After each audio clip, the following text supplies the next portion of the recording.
All right. All right, my friends. So we have Michelle Stirling from Friends of Science with us today. And I cannot tell you how much of a privilege this is because I follow her YouTube channel. And the reason I wanted to ask her to come on, and I was tickled when she said yeah, is because she did this video on a Greta I don't even know, Thunberg. I still have yet to figure out, Michelle. Thunberg, I think, yeah. Okay. And just begging essentially Greta to smile. And Greta, we know, is the climate, apocalypse. And I don't think it's her. I think she's being spoon fed from people that don't have her best interests at heart. Unfortunately, it's sad. But that really it broke my heart, the idea that you have this young girl who's being used for propaganda. And it happens all the time. I get that. But anyway, Michelle did a video on that. And I just said, man, I would love to get her on the channel just to kind of go over the apocalypse, the doomsday scenarios, and just her background of what she's had to see throughout her career. So Michelle, welcome to the podcast, the YouTube channel for sure. Well, thank you so much, Josh. Really appreciate you giving us a call. Say hi to your pooch there. Yeah, exactly. So he doesn't bark too much. There he is. Yeah, he loves to have attention. He loves to be on the camera. Now, where are you coming in from here? I'm in Atlanta. Where are you exactly? Well, we're here in Calgary, Alberta. Oh, yeah, right. We do have members from around the world, but we're based in Calgary, and we're now experiencing several centimeters of global warming today. Or inches, I guess I have to put that in American terms. So, yeah, we're rolling into winter here. It's seasonal, and it's not climate change. It's weather. Are you native of Calgary? I am, actually. Okay. I was born in Calgary, and my grandmother actually spent her honeymoon here at the very first Calgary Stampede. Interesting. Yeah. So, but you speak French, I think, right? So do they? I mean, I would have thought that'd be more in the eastern part of the country. I speak it badly, but I did speak it much better many years ago, but I'm just out of practice. But yeah, there are quite a number of French Canadians in Alberta. Actually, I think there's about 1,500,000 or something. Interesting. So lots of people with French roots, lots of people with Métis roots, sort of like from your area, of course, the New France, was from Quebec down to Louisiana, the Creole area, all that. So, you guys in that region, I guess, have some connections as well. But I'm from Maine originally, and we lots of French Canadians in Maine for sure, Biddeford and whatnot. So I'm very fond of Canada. I've never been to Calgary. I asked my wife, asked anybody. I've always wanted to go to Calgary. I don't know why, but I've always had this envision like it's like the perfect city. I've never been there, but I just one of these days we're going to get up there. I don't do any skiing, but one of these days we're going to get up there for sure. And I can't. Well, come up for the summer because we're about 40 minutes from the Rocky Mountains. Yeah. Beautiful there, and it's a beautiful city. We have a fabulous Calgary Stampede. Lots of fun. People from around the world come to just kick it up for a couple of weeks. Put on a cowboy hat and boots. Yeah. You don't even need those. You can go without them. But most people like to sort of dress up a little bit and. There's everything. So everything from, the big rodeo events, to wagon racing and bucking broncs and bulls and all that, to just downtown pancake breakfasts all over the city. And, it's just really a fun event. So lots of people really enjoy that. And then they quite often will continue to the mountains, to Banff, Jasper. Yeah, absolutely. Oh. It's a beautiful area. Yeah. And there's other big historic sites too, like there's Head Smashed In Buffalo Jump, which is just south of the city. Oh, man. 5,000-year-old historic site where Aboriginal people used to run the buffalo off the cliff. Oh, no kidding. Yeah, so very, very interesting, very important archaeological, anthropological site. And also the Royal Tyrrell Museum, which is a couple of hours sort of north and east of here. And it's got a fantastic, fantastic collection of real dinosaur bones and replications of all these huge dinosaurs. So it's wonderful if you have kids, you can spend the whole day there. So that's out at Drumheller. So lots of things to do here. How do you, I would think Calgary, because, obviously you're getting global warming out there now. How do you heat your residences in Calgary? Natural gas? I mean, it can't be, you don't have a wood fireplace, I wouldn't think, in an apartment building. How do you heat your houses? Yeah, well, natural gas is the predominant form of heating here across the West in BC. I think not so much in, Montreal area. They have a lot of hydro. So Yeah. from James Bay, but natural gas is the common form of heating, central heating in Canada. And up north, when I say up north, I mean north of Edmonton. So Okay. people are often living on isolated acreages and such like. A lot of people do burn wood there because they have a lot. They're clearing land for farming, so they just use that wood and burn it. So, is there any issue in terms of, I mean, because like we're reading about Cuomo in New York State, just anti-pipeline, and yet the people in New York, they need natural gas. The whole thing is nuts. Is there any issues in at least Alberta, because you're Calgary, Alberta, with them trying to take away natural gas pipelines or natural gas usage? You don't say. I mean, I would think that'd be revolutionary if they were to do that, right? Well, there's two issues happening specifically to taking away natural gas. BC, British Columbia, to the west of us, which is mostly a fairly temperate climate, certainly in the south of it. They're planning to try and go without natural gas, which is ludicrous because they're going to have to build more dams. And Site C Dam, they have under construction right now, and it's been under construction for a long time, and it's stop and start with environmentalists. But if they want to go all EV, there was just an article the other day, they'd have to increase their electrical output, and this is just EVs for transportation. This is not to mention the capacity they'd have to add to compensate for the natural gas they want to take away from housing. They'd have to increase their electrical generation capacity 63%. So, more than double. And, this is an area of the country which, like California, often suffers from El Nino effects. And El Nino is a natural weather phenomenon, climate phenomenon. Usually lasts a couple of years, but it's sort of a hot bath on the ocean, and that hot air, if you like, influences the climate of coastal regions. And significantly, places that rely on hydro, they often go to almost dead pool at that time. Like, they just don't have enough water in the reservoir. So in 2015, they already had hydro rationing in BC because of an El Nino. So, imagine this province actually trying to go completely off natural gas and rely just on one form of energy. And I guess that's kind of the craziness of things like the Green New Deal, where they don't see that this energy mix is an energy security issue. Because, if gas prices spike and you've got hydro, you can rely on hydro. If you have coal, you can fall back and use more coal, which happened a couple of winters ago in the States. The Eastern Seaboard, it was very, very cold. And gas prices spiked 400%. So a lot of absolutely. So a lot of the companies, I understand from some of the power generation people I know, they just started switching back to coal because it was cheap, it's available, and they had a much higher profit margin using it. But these are things that people don't think about when they're coming up with these ideas, crazy ideas. Save the planet. They're going to kill a lot of people. Honestly. And then in California, they, let me just close. Hold on just 1 second. Yeah, no problem. We got this guy who is growling at, I'm not sure what he's growling at, so I have to close this. This is nothing but professionalism here, Michelle, that's for sure. You like the casual conversation. I have my third boy right here, because I have 2 boys and 2 girls, and Pablo is now my third, and he's actually more of a hands-on than any of my 4 kids.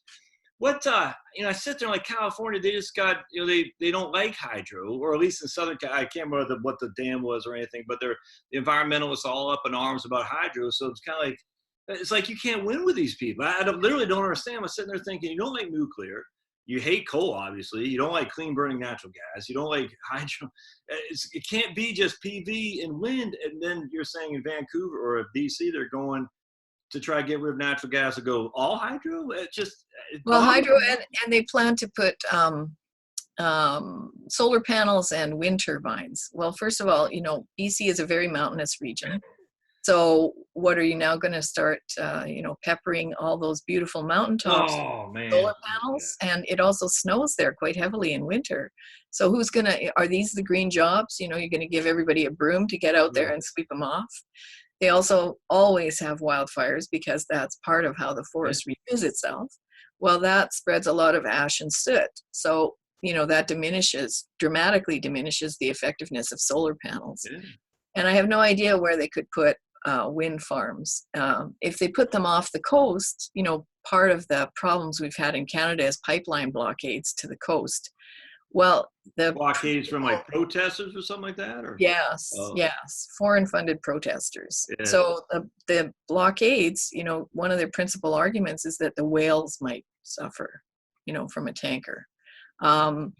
They don't seem to mind the cruise ships or the ferries or the container ships, but boy, if it's an oil tanker, you gotta get your Amazon products from China. That's not a problem, but it's the oil that's a problem. The tankers, that's.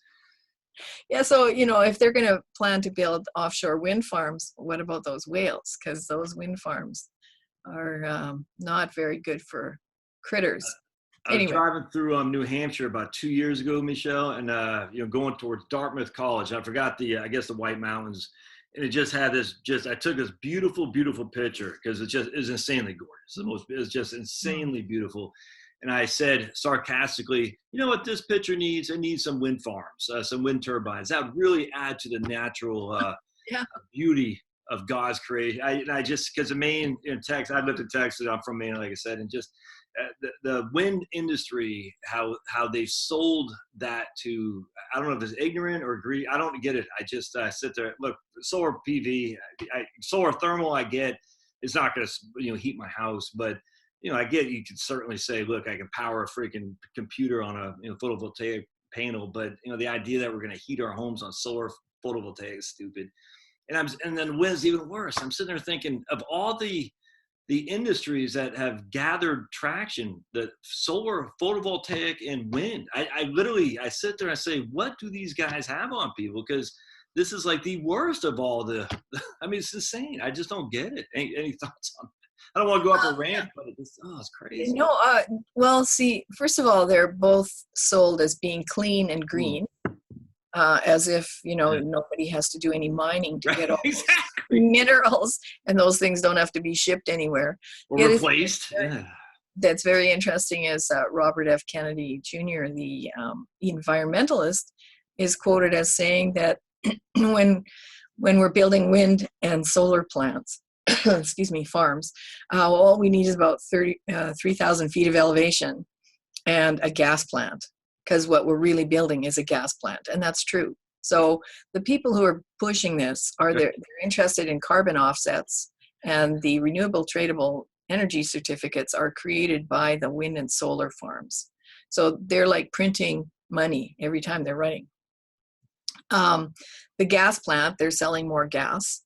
Then there's, if you're into mutual funds, then all of the back end might have investments in IT infrastructure, in all the transmission lines. They never tell you that this free, clean wind and solar will require, a 200-mile transmission line, which will cost you a few $1 billion. So there's all these hidden consumer costs that are tacked on behind. People get their bill and they're not getting free wind and solar. So, in the States, billions of dollars have been spent on wind and solar. And it, from the US EIA, the stats say that they only supply 6% of the power in the United States for those billions and billions of dollars. And they've also demarketed the very valuable coal assets, where coal coal has been so demarketed. Bloomberg has been paying NGOs like Sierra Club to demarket and demolish the reputation of coal. But interestingly enough, coal is very price stable. That's why energy generators like it, because over the long term, there's a very, very, very slow increase in the value of coal. But when you look at natural gas, of course, it's all over the map. So it's hard to do long-term planning. But if you have a power grid with, say, 30% coal, 40% coal on the grid, along with the other components, then that section is going to be pretty much price stable. So it helps for long-term planning. And also, what we found in Alberta, we were about 50-50 coal and natural gas, or let's say 45-45. And now the natural gas component has grown somewhat because they're trying to phase out coal. But coal often provides 70% of the base load power here. You know, so when you're looking at a place that gets to minus 40 degrees Fahrenheit in winter, that's very, very important. Well, that's important for price, it's important for supply, energy security. And here we happen to own a lot of coal. So, you know, it gives us energy security. And I'm sure this is similar in the States. You know, I'm sure that this is also why President Trump has, you know, made the push to bring back coal. Because if you look at any competitive nation in the world, exactly, they're doing the ones that are highly competitive, highly industrialized, they're probably using 30 to 40, maybe 50% coal. China is 60% or more coal. And they're growing every year, China and India. The propaganda, though, Michelle, is like, these are things are happening. We see. I mean, there's a Wall Street Journal. I keep it in my lap on my desktop. Jimmy Carter says by 2000 we're going to have 20 or 30% of our energy in the United States with solar, and that is a Wall Street Journal headline thing. I always kind of chuckle at that because that was silly then, and it's even sillier now because now we're in 2020. But anyway, we've known this, and I don't get why the propagandists always seem to win. Like, we know for a fact that solar and wind is just minimal. It's not going to provide a growing economy. Never mind. I mean, not even a stagnant one, but one that's growing. It's not going to give us what we need. And I don't understand. Like, I mean, I don't get why the propagandists always seem to have a leg up in terms of everyone just says, "Oh yeah, we need to go green," as if that means anything. When we know for a fact that we also need to heat our house, we need to power our plants, we need to, heaven forbid, take an airplane. How do these guys win? I mean, aren't there people on our side who have money to debate the Bloombergs of the world? How come they always have the microphone and we're just left as heretics? I don't get it. Well, you know, it's really a challenging situation. Like in 1970, don't remember the exact year, but Peter Drucker, who's a management guru, he foretold that there would be this thing called pension fund socialism, because he saw that the pension funds of unions and municipal workers and such like had grown in such tremendous strength, and they were buying up shares in corporate America. And so they pretty much owned most of corporate America and most of corporate Canada as well. And that probably would have been fine until around 2005. This organization was created called the UNPRI. Might have been even earlier than that. And the UNPRI is an unelected, unaccountable organization that's made up of all these institutional investors, probably about 1,000 of them. And they've all signed on to this 2-degree target. They're all climate obsessed. Their main guru is Al Gore. And yeah, exactly. And they're all supposed to be investing in sustainability. They all sign this voluntary pledge on 6 principles, but one of the principles is you must comply or explain. So they've turned them all into activist investors. And we saw that in Alberta with the Alberta Climate Plan, which was implemented about 2015 around the Paris Agreement time, and also subsequent to the election of the new Democratic Party, which is quite a socialist type of party. So the NDP is in charge of Alberta? They were. Now we have a new party in charge called the United Conservative Party, and they're like this most recent election. They got NDP. Okay. Yeah, so they've dumped a bunch of the climate plans of this group, but the NDP plan was extremely influenced by NEI Investments, who that's made up of the Credit Unions of Canada and Desjardins out of Quebec. And they came to the Alberta government and said, listen, we have this letter, 120 signatories, we represent $4.6 trillion in investment funds, and here's what we think you should do. So that's pretty much where it came from. And of course, you know, those things are beneficial to these investors. If you have a wind contract, you have 20 to 40 years of guaranteed income, right? If that group is invested in other mutual funds where there's no sort of, they can say, well, we don't have any direct conflict of interest. We don't know where our money is being invested.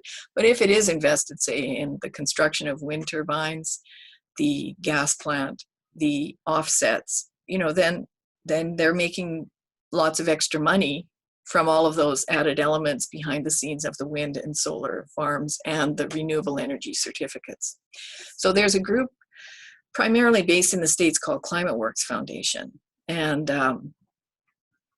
it has its roots, I would say, in some of the novel accounting things that happened with Enron. Like when Enron was around, they had created some funds that were earning like 23%. There was one called the Osprey Trust that earned 23%, which as an investment guy, I'm sure you know that that's unheard of.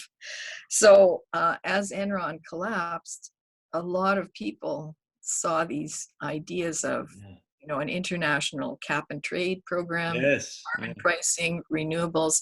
They saw it as a way of making all this extra money and great returns, right? So first of all, it can be green at the same time. It's great. Exactly. Well, and see, that's the simplest way to sell it, because first of all, everyone wants to save the planet. Don't you care about your kids? No, I don't. I want them to drink polluted water. No. Yeah, exactly. I mean, it's such a horrible manipulative thing that they do, but it works. So anyway, first there was an energy foundation, and it was funding environmental groups. And this is something that Enron had done to push Kyoto as well. There's a very famous memo called the Palmisano Memo, written from Kyoto, where John Palmisano was writing back to Enron headquarters and saying, wow, we're going to make a lot of money because there's this global emissions trade, cap and trade, carbon pricing, and huge, huge fund. And this is today it's called the Green Climate Fund, right? And they were planning that $100 billion a year would come from contributors, primarily the West, to all these developing nations. But it's really kind of a financial recycling project, because most of that money goes to one of these nations so that, say, Germany can sell them more wind farms. So, really it's paying for Germany to build wind farms. There's almost no local benefit whatsoever. And so these concepts that date back to the days of Enron and Kyoto still live, and they're still being promoted. And Enron used to pay ENGOs to front their claims. And this is exactly what the Climate Works group is doing too. So worldwide, they actually have a worldwide plan for global cap and trade. And this was revealed in the Climate Works document in the WikiLeaks. Really? Okay, so interesting. So it's been exposed. Right. So they've been paying all of these ENGOs, to beat the drum for the climate catastrophe. Because if there's no climate catastrophe, you don't need wind or solar, right? And then they don't make the money. They don't make the money. The ENGO doesn't get the donations. Groups like Greenpeace, Dr. Soon and Dr. Moore did a piece on Greenpeace and how they used all these catastrophes as fundraising drives. And, until you see it on paper, you don't believe it, because you think, oh, they're saving the planet. Right. I'm never going to use a plastic straw in my life, right? And then the World Wildlife Fund has a picture of a panda, Michelle. We want to save the pandas. But they're all fascists, but literally fascists, because they want the government to make them money. There's no other way around that. Well, and this is the problem. There's a new book that's out called, it's by Drew Godefridi, and it's called The Green Reich. And he's a philosopher out of Belgium. So it was originally published in French, called L'écologisme, the new totalitarianism.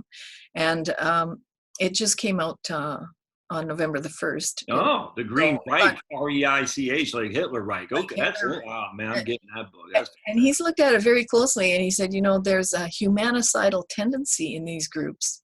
A lot of these groups, and even some of the senior climate scientists in the world, say things like, well, the climate would be fine if we just got rid of 9/10 of humanity. So, some of these people are not kidding. They really do want to get rid of people. Oh, yeah.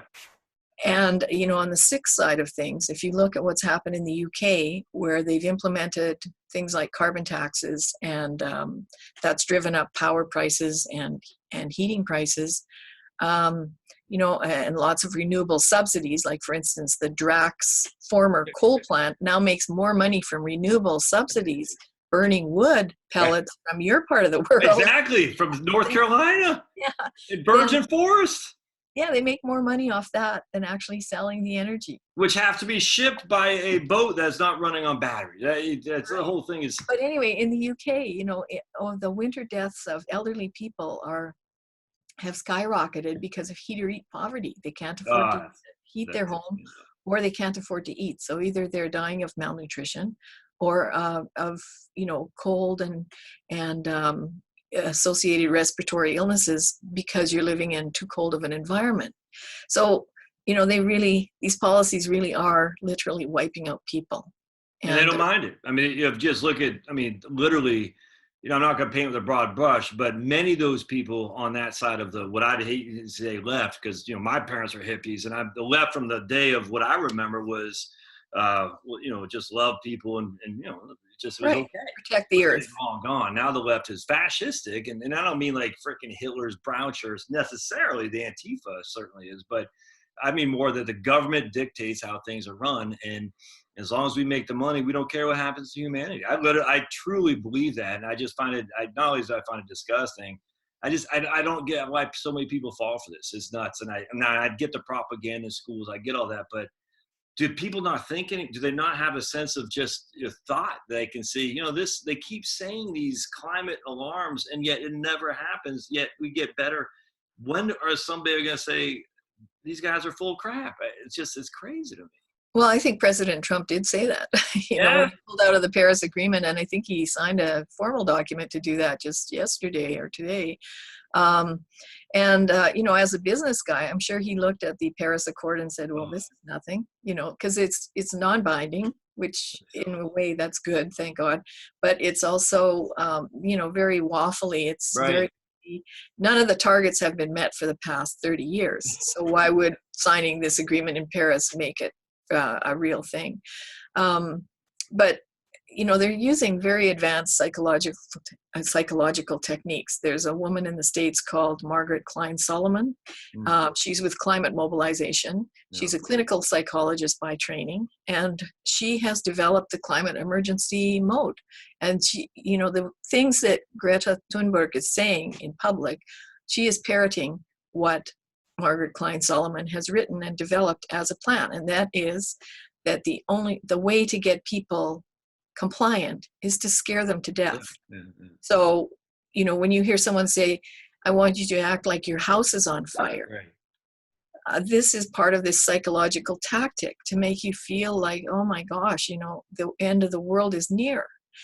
And, I think that that's immoral. I think it's unethical. I wish that more people would call her out on it, but the media are very compliant. The media have been running this Covering Climate Now campaign via Columbia Journalism Review. They've got about 300 different media outlets tied to it this year in the run-up to COP25. But they're only covering one side of climate, and that's the scary part. Why? Again, many of these big news firms, media firms are owned by these institutional investors, the same people who are signed on to this UNPRI, focus on climate catastrophe and sell more renewables. Do you think so at the top of the tippy top, to quote our infamous AOC, is it the investments that's leading the pack, or is it the investments are worried about, I don't know I know they're trying, look, I don't trust these guys as far as I can kick them, but are they the ones saying we need to find a new way to generate profit? We think we can fool people by investing in these Greenpeace, whatnot, and WWF, and the whole thing, and so we're going to shower money, and we're going to have these cuddly images of do you think it starts there? Let me go into this a little bit more, because Vanguard, I noticed something at Vanguard, and they're the big, I don't know if you know them up in Canada, but down here they're huge. I worked at Vanguard many years But they now represent, like, Vanguard, BlackRock, and State Street represent, like, I think like 40% of the voting shares on the S&P 500. These three firms, and I noticed Vanguard had a press release that they're going to become more green, and that scared the hell out of me. I was like, this is exactly what friggin' scares me, because they're going to be more green while they're controlling more and more of the corporations that we frequent every day. And you can see where this is going to go. It's, again, fascistic. And I just sit there and think, so does it start there at the top? The investments are telling other people what to do, so that way they can make more money. I know it's about conspiracy. I don't care. It's factual. What do you think? Where's the genesis of all this? Well, I think a lot of it is, going back to the roots of this Climate Works Foundation, where many of the participants in the Climate Works Foundation were investigated in the 1950s by the Reese Commission in the States, which found that, yes, many of these huge family foundations, like the Rockefellers and Carnegies and such like, have so much power that they can, literally change the world. And there's not much that the US government could do about it. And that was back in the 50s. And so that has more or less happened. And, I think originally probably a lot of this was in good faith. I don't think that it was intended to be like a scam from the beginning, because, if you look back in history, I think I sent you a clipping of a Betty Friedan article. Yes, I saw that. I said, is that the same Betty Friedan? Yeah, Harper's Magazine, 1958, I think it was, the Ice Age, the coming Ice Age. Yeah. So there was the feminist lady. That was her, right? That's right. That was her, and she was writing on a scientific topic. But the view then, there had been cooling from about the 1940s down to the 1970s. So the view then was that probably global cooling was about to begin. Yeah. And if you look throughout time, you'll see there's a cyclical pattern of warming and cooling. It's not exact. It's not the exact same number of years and such like, or the exact same heights and depths, but there is a obvious cyclical pattern of climate that is far beyond our control. So they probably thought we were going into cooling then, but from about the 1980s to the 90s, we started warming up again, and there was pretty much a lockstep CO2 going up and temperature going up at the same time. So people assumed that these earlier theories by people like Svante Arrhenius and John Tyndall, where they theorized that more carbon dioxide would cause a lot more warming, perhaps catastrophically. So they assumed that that was correct. And, so we hear things like even Exxon was reviewing this. Of course they were, this was a part of their business requirement at the time, and Exxon was actually the only company issuing public statements in the New York Times saying, look, climate is very complex and there are uncertainties, like, let's not jump into this. And people now say, see, they knew. Well, they knew what geologists know, because oil companies have lots of geologists. So what do geologists know? They know there's 4.5 billion years of climate change history. And there have been many times when carbon dioxide's been high and temperature low, and vice versa. So there's no correlation, geologically speaking, with the impact of a rise in carbon dioxide and temperature. And so all these theorists, though, had jumped on the John Tyndall, Svante Arrhenius bandwagon because of this rise. And there'd also been a conference on the law of the atmosphere. I think it was around 1975. Margaret Mead and William Kellogg ran it. And, this was at a time of growing consciousness about things like there had been laws of the sea implemented, where people started saying, well, there are some common areas that we should all take care of, and we should have some rules about this that we try to deal with. It was also a time of rising consciousness about smog and pollution.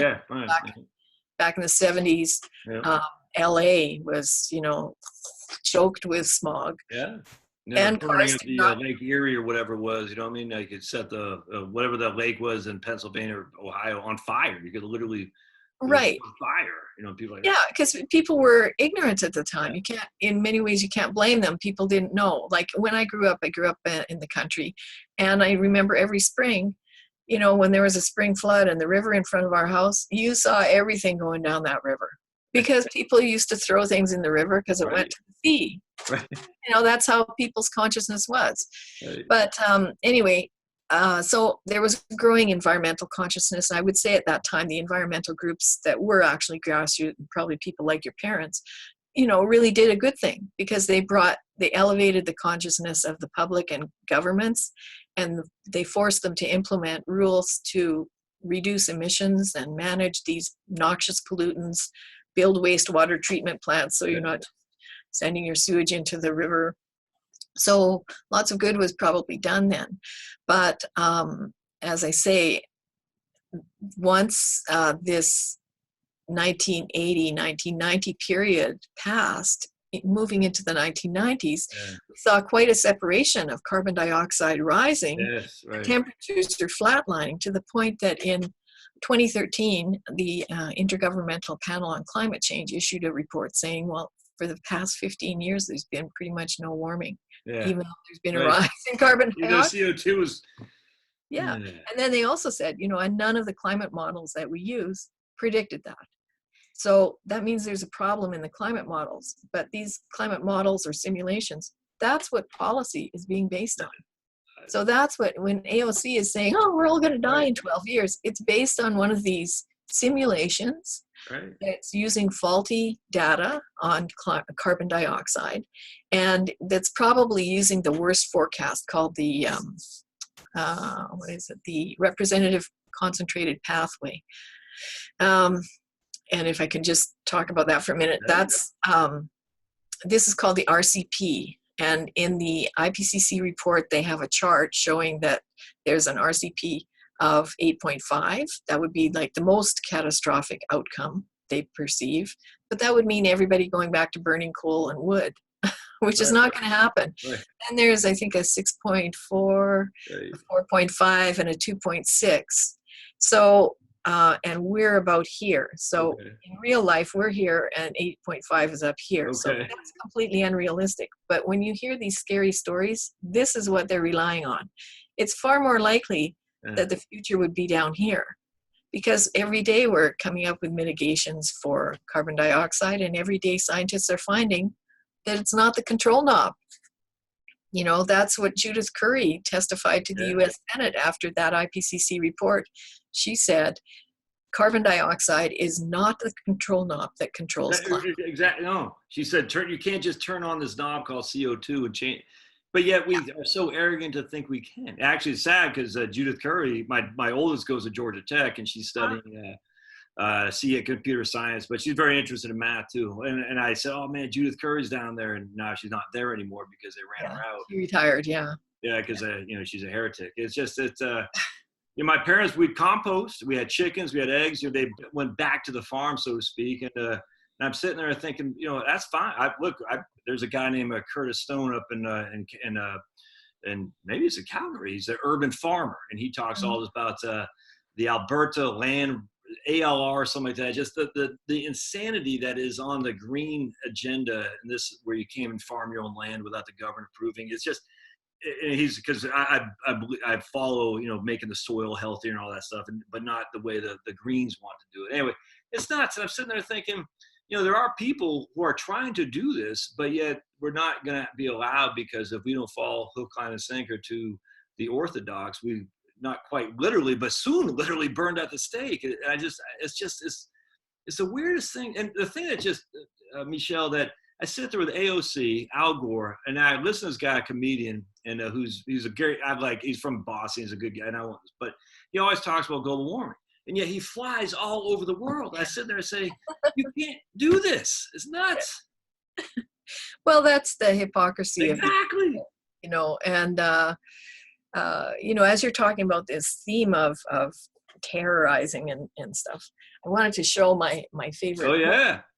This is the Augsburg Book of Miracles. It was written in the 1500s, and it's beautifully illustrated. But what is that? What is that on fire right there? What's that? Probably a comet or something like that. There were that was in the Little Ice Age. The Little Ice Age happened from about the 1300s to 1860, and it literally was a little ice age. Temperature cooled quite a lot, and there were also, especially toward the end of that period, a number of big volcanoes that cooled the temperatures of the earth significantly, not for 10 years, but certainly for 5 or so.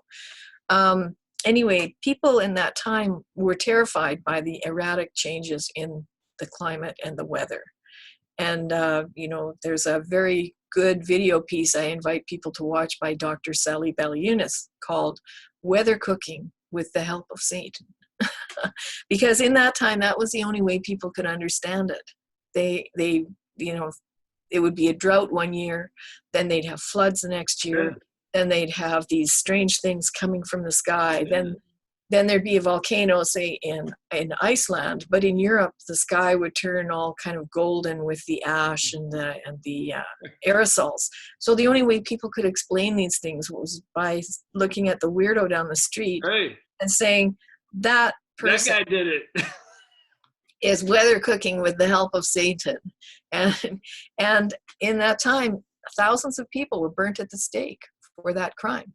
That's and it sounds just like today. It's a replica of what's happening today. You think so? Like Tim Ball won he's going to get paid from Michael Mann for his anyway,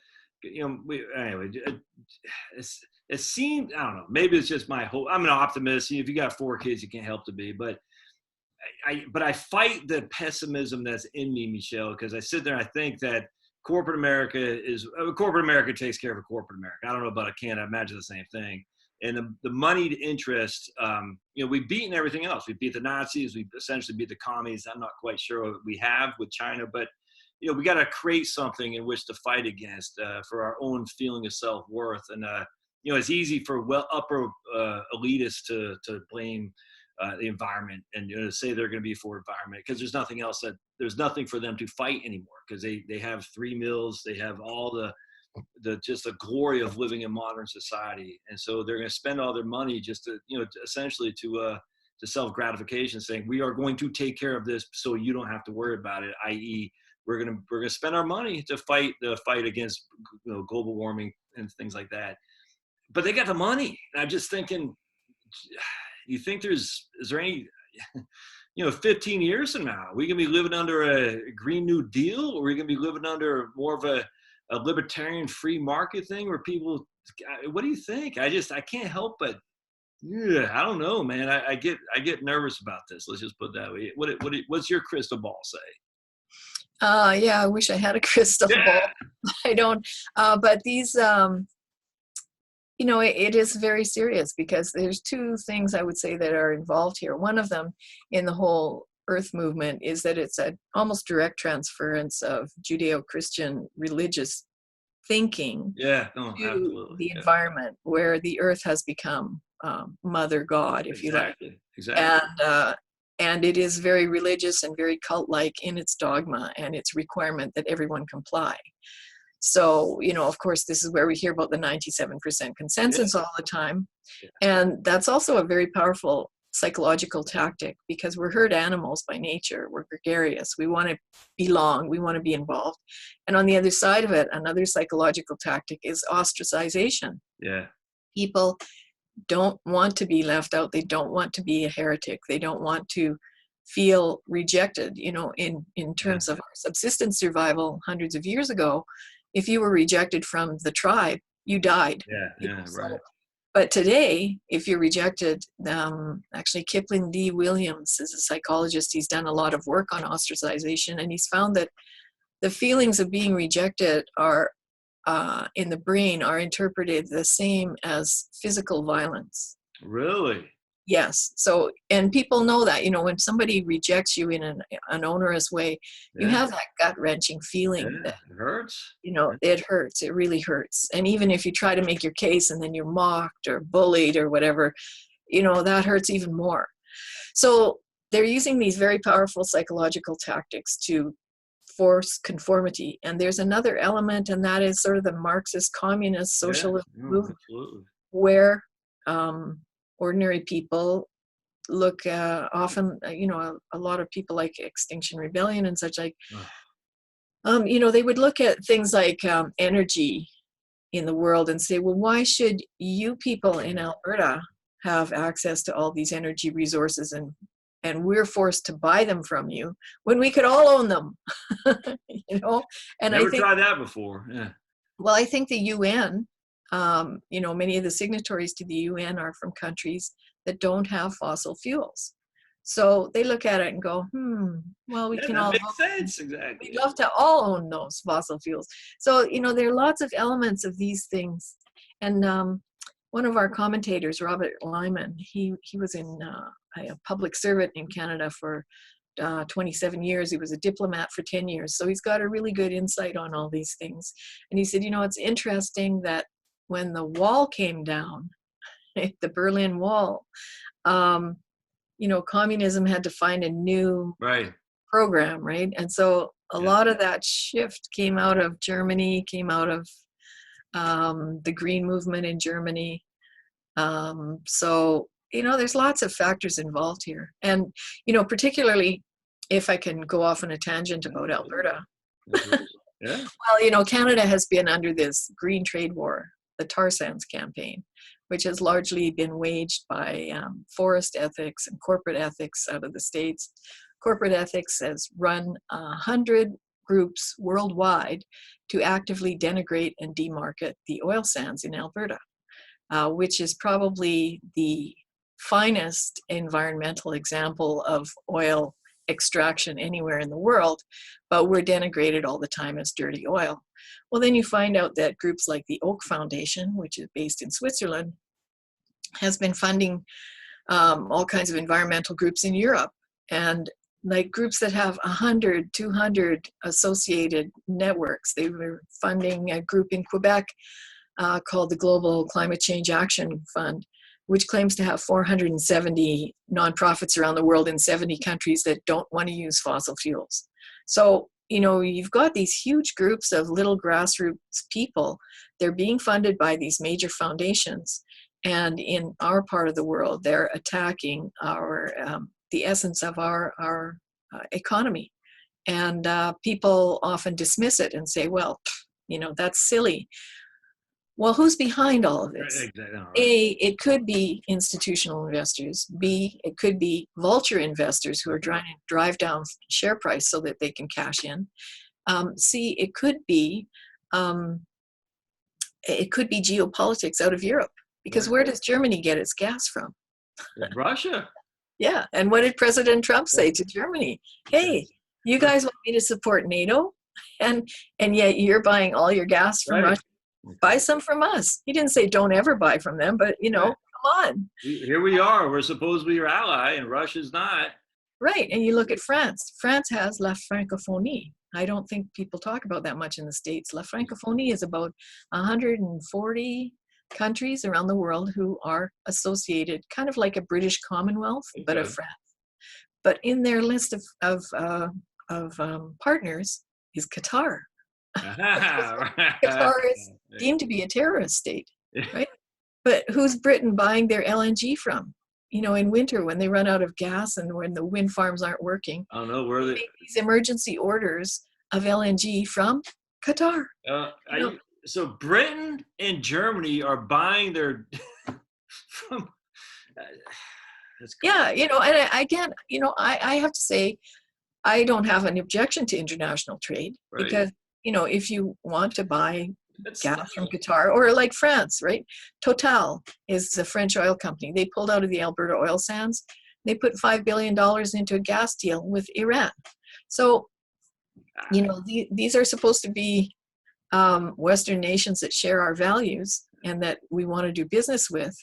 And in a way, I don't have a big problem with somebody doing business with Iran or something if they choose to, but I have a big problem with it if they then demonize us for doing exactly what they're doing behind the curtains. Yeah, exactly.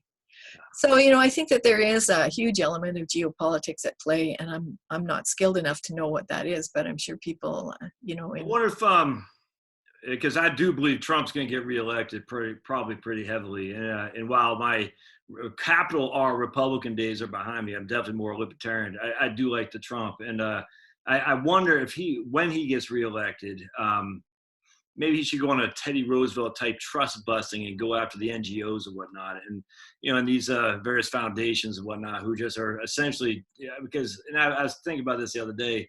Why should an endowment at Harvard, which is completely multi-billionaire, and why should they get tax-free? It doesn't make any sense to me. It doesn't. I mean, I don't know. Especially when we know they're doing funding of organizations that are up to no good. There's no other way. If you want to do it with your tax dollars, that's fine, but Right. don't do it with a tax write-off.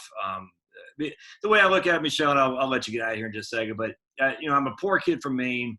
And one of my first memories are not my mom, after my dad had left, not being able to afford the gas bill, and having no heat in our house, and not having heat is a scary thing when you live in a cold environment. It's not like not having air conditioning in Phoenix, because that's tough, but not having heat is literally, well, this, and I sit there and I see all these people saying natural gas, nuclear, never mind oil and coal. And I'm saying, how are you going to heat your house on your stupid solar photovoltaic and your stupid wind when they give you about 3 watts per meter square or something like that? It's just you're not getting any.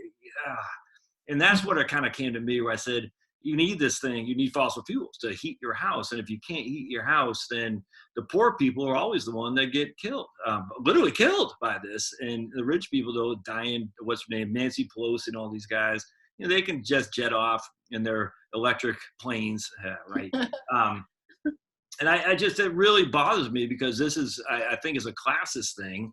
The elite have the money, and the regular folks, they're just going to work every day trying to get by, and yet the elite are buying up essentially the economy. And unfortunately, the elite, they just have green on the mind. It's not green. It's literally green for the money. Or like some guy was saying, Mark Stein, watermelons. They're green on the outside, but deep red on the inside. Yeah, and it sickens me, because I'm sitting there thinking, and then your thing on Greta Thunberg and her parents, how corrupt the money is that funds that whole thing, with not her specifically, Greta, but certainly her.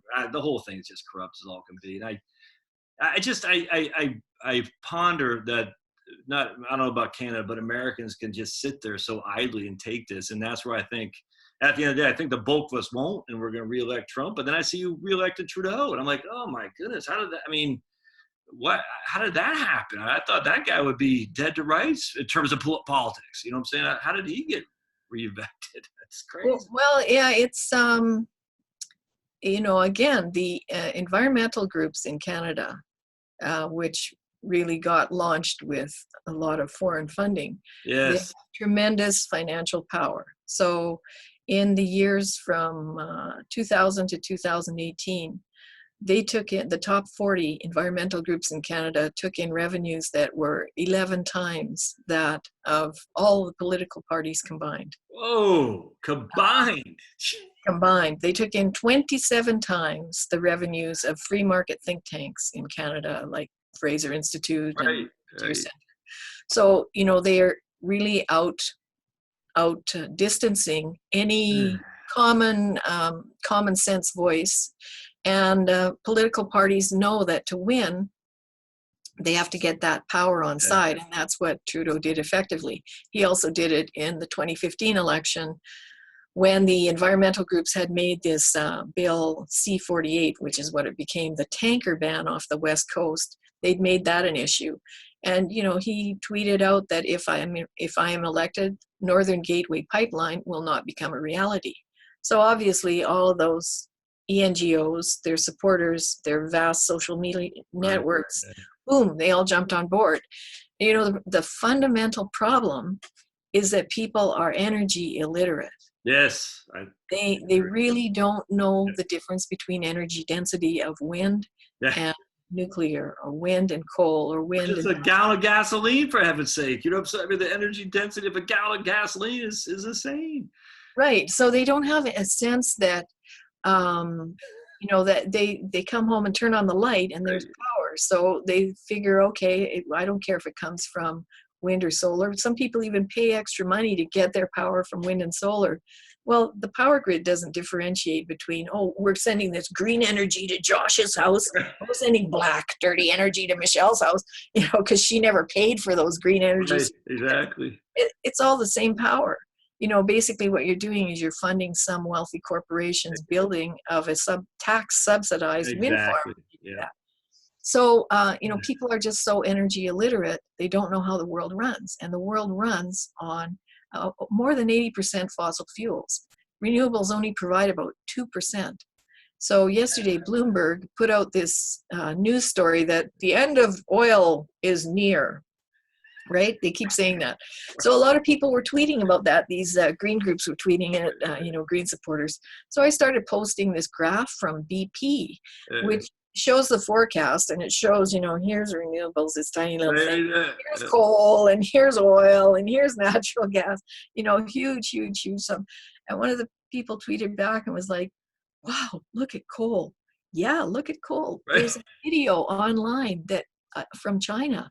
They have built an 1,800 kilometer coal train that's on an elevated track. It's astounding.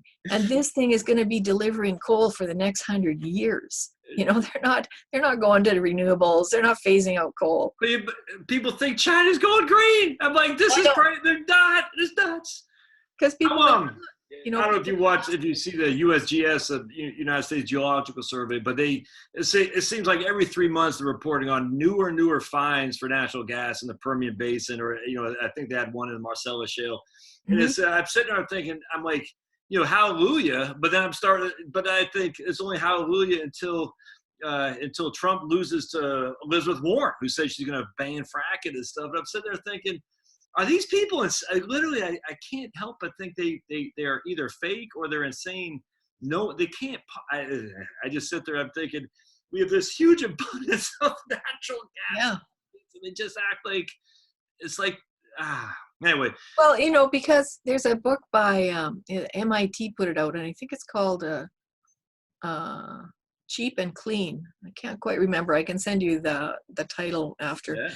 But it's about a public survey, and most people would like their power to be cheap and clean, right. But they have been swayed by this perception that wind and solar are free and beautiful and clean and green.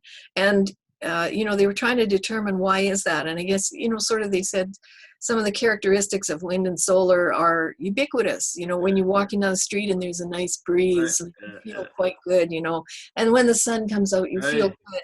So there's lots of good things you can tie in. And with any of the fossil fuels, all you have to do is show a piece of dirty coal. Right, exactly. People don't want that, exactly.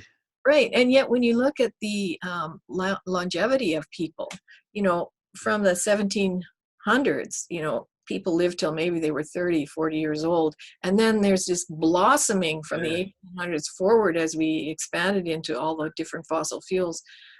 And partly why? Modern medicine.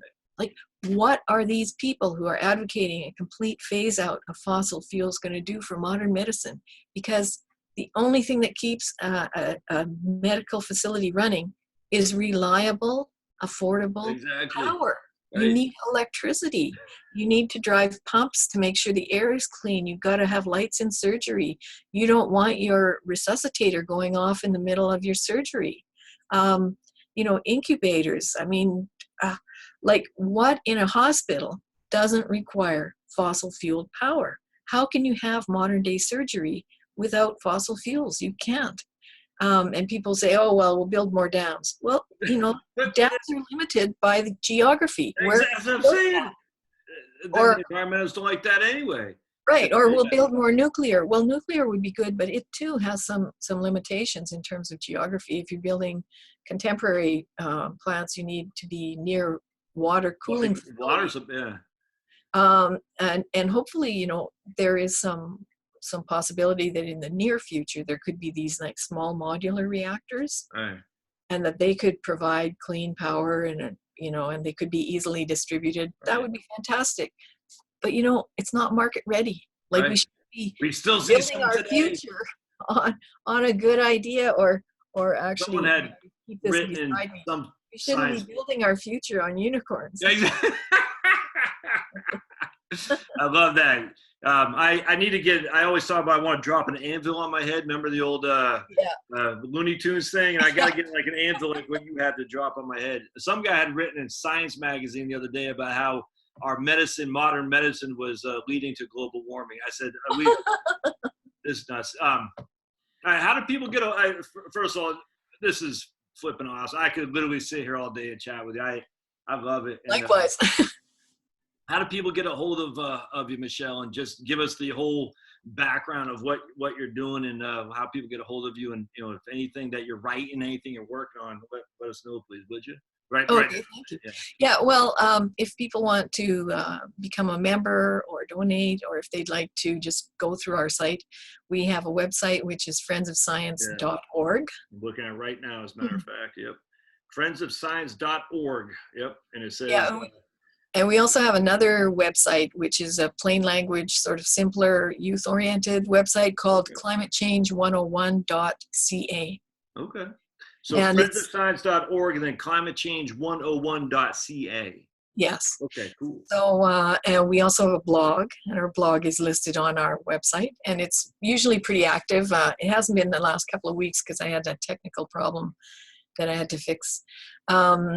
Then we also have a very active YouTube site, which I think is the YouTube site's fantastic. Videos. And a Facebook page. So we're Friends of Science. You should always include Calgary in the search because there's millions of Friends of Science. So we were formed in about 2002, and our objective was to question Kyoto. And the climate science didn't make sense to the founding members, most of whom were professional geologists, geophysicists, professional engineers. And a lot of professional engineers, people say, well, what do they have anything to do with climate change? Right. Well, they deal with precision data every day of their life, and it's critical. It's mission critical. If an engineer messes up in the math, God forbid, that plane will go down, that bridge will go down. People die. If the bridge isn't just nuts. Yeah, that's why they wear this little iron ring. They have an iron ring ceremony because it's to remind them of this bridge in Quebec that actually did collapse because the engineering was off. Yeah, and really? It did a lot of people. Yeah. So, there is a particular moral, ethical, and legal mandate imposed on engineers. And that's why a lot of them do speak up about climate change because they see that these models are completely off. I mean, the Canadian climate model, I think, is something like 3 to 5 times off the observed temperatures. That would never fly in business. Can you imagine in business you come in and go, well, I know I made projections last year that we were going to make profits of X, Y, Z, and based on that we spent this much money, but it was 3 to 5 times off. Are you kidding? Would you have a job? Year over year, by the way. You know what I'm saying? It's like right. Go ahead. So our founders, were concerned about these kinds of things, and they were professional engineers, professional geologists, 1 or 2 business people, but they were retired. So, they don't have vested interest in the industry. People continuously try to smear us as if, oh yeah, big oil funds you. Right. We operate on about $150,000 a year. Volunteers, myself, I'm a part-time subcontracted service. And, that when you look at the money that these big ENGOs are taking in, like David Suzuki Foundation, I was going to ask you about that guy. $19 million in assets. How much? 19 million. That's what that guy's assets are? The foundation's assets. 19 million in assets for the David Suzuki Foundation? Yeah, which is a charity. But how is it a charity when they're blocking coal, when they're blocking pipelines? How is any of this charitable behavior? This has nothing to do with a charity. And they've been funded by Power Corporation since 2007. I don't know for how much, but, if they're going to complain or claim that we are, some kind of a proxy for big corporation, well, who's a big proxy for big corporation? I'm sure they're getting taxpayer dollars somehow too. You know what I'm saying? Oh, they do. Yes, because they're a charity, federally registered charity, here and in the States, I believe. So if you can believe it. I can. I mean, when it comes to climate, I believe literally you know, anything. some of the fear-mongering stuff on other aspects of society, I just whatever. You know, like there's a Nazi under every bed, or there's a commie under, someone's going to blow us up. I don't pay any attention to that. But when it comes to climate, it literally, if you can think it, it's happening. In terms of the dastardly stuff. That David says, I don't know that much about him, just not being from Canada, but I've read enough about him. Like, how does that guy? I know how to get away. Anyway, I like how he had a very high profile because he was on CBC television for many years doing this nature program called gotcha. So, everyone grew up with him. And I often say the problem in Canada, why we can't have an open civil debate about these issues, is that we're just too Suzukified. We all grew up on him talking about the northern loon or the, whatever, some critter. Kind of like that guy they in were the nice States. shows. They were beautiful nature shows. But now. Yeah, all propaganda though. There's a great video in Australia. He was on TV in Australia, and so someone in the audience had a question for him, and they asked him about all these different temperature data sets. So they said, what is your response when you see that the temperature data sets of the RSS, the UAH, the GNC? Anyway, I don't remember them myself. But he said, what is your response to these temperature data sets being flat for 20 years? Right. And David Suzuki said, well, what are those things? What are you talking about? So he didn't even know the names of the temperature data sets that are used by the science community, yet he's always talking about climate change. He doesn't know about University of Alabama, Huntsville. Right, exactly. Yes, Dr. John Christie, or Dr. John Christie. Yeah, he's going to be an expert, and if you disagree with him, Michelle, you're a denier. Exactly. Well, that's it. Our people are actual scientists, and he calls us deniers, and he's a scientist, but he's a geneticist, and he hasn't practiced for many years. But he doesn't know he doesn't know the current. Yeah, doesn't even know the names. Yeah. All right. Thanks for being here, Michelle. This is freaking awesome. If you're ever in the stateside and you need a place to camp out in the North Fulton County, Atlanta, please let us know. But stay warm up there in Alberta, and blessings to you, ma'am.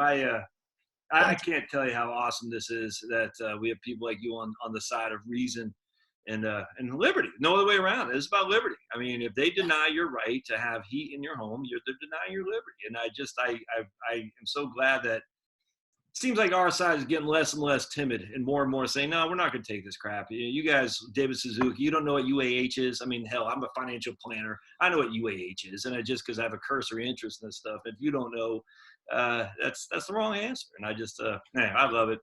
Thanks for being here. Thank you. I appreciate it. Anyone, by the way, a friend of science, and I'll put a link in the show notes. The YouTube channel is a must subscribe. And you do a video probably once a week, once every couple weeks or something. Yes. Yeah, probably. Yeah. Good stuff. Okay. Thanks again. Well, thank you very much. Thanks for having us on, Josh. And yes, we have to just have the courage and speak up and, demand open civil debate and full cost benefit analysis. Let both sides be heard. It's amazing. Yeah. Thanks, Michelle. Appreciate it. Thank you, Josh. You're welcome. Okay. Bye-bye. Okay, bye. Stop recording there.